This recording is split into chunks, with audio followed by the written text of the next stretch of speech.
Local to global news at your fingertips. మీ చేతిలో ఒక ఆయుధం.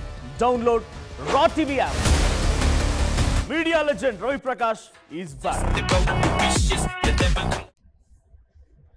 ఈరోజు కేటీఆర్ గారి మీద కక్ష సాధింపుతోటి ఈ జూబ్లీహిల్స్ ఎన్నికల్లో ఒకట దౌర్జన్యంగా దొంగ ఓట్లతో గెలిచి అదే దౌర్జన్యంతో కేటీఆర్ గారి మీద కూడా గవర్నర్ గారి దగ్గర ఒత్తిడి చేసి ఫోర్స్ చేసి బీజేపీ కాంగ్రెస్ కుట్ర వల్ల పేర్లని కేసులని పెడుతున్నారు.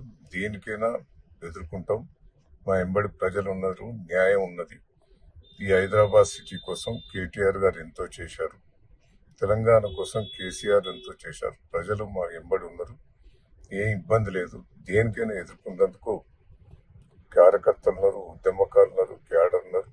దేనికైనా సిద్ధంగా ఉన్నా భగవంతుడు ఆశీర్వాదం ఉన్నది, మంచితనం ఉన్నది. తప్పకుండా అన్నిట్లో కూడా మాదే గెలుపు అని కూడా ఈ సందర్భంగా తెలియజేస్తూ, ఇప్పటికైనా బుద్ధి తెచ్చుకుని రేవంత్ రెడ్డి గారు నీ మార్పు తీసుకురా, నువ్వు ఇచ్చిన హామీని నిలబెట్టుకో. కానీ పిచ్చి పిచ్చి పనులు చేసి జనం లేదో క్రేజ్ సంపాదించుకోవాలని ప్రయత్నం చేస్తున్నాం.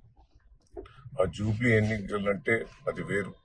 ఆ దౌర్జన్యంతో దొంగ ఓట్లతోటి డబ్బు మయంతో గెలిచాం. ప్రజలే రేపు తెలంగాణ ప్రజలు స్థానిక ఎన్నికల్లో కానీ ఏ ఎన్నికలు వచ్చినా కూడా మళ్ళీ కేసీఆర్ పార్టీ కావాలి, బీఆర్ఎస్ టీఆర్ఎస్ పార్టీ కావాలని ప్రజలు ఒప్పుతున్నది. అది మర్చిపోవద్దని కూడా చరిత్ర సృష్టించినోడు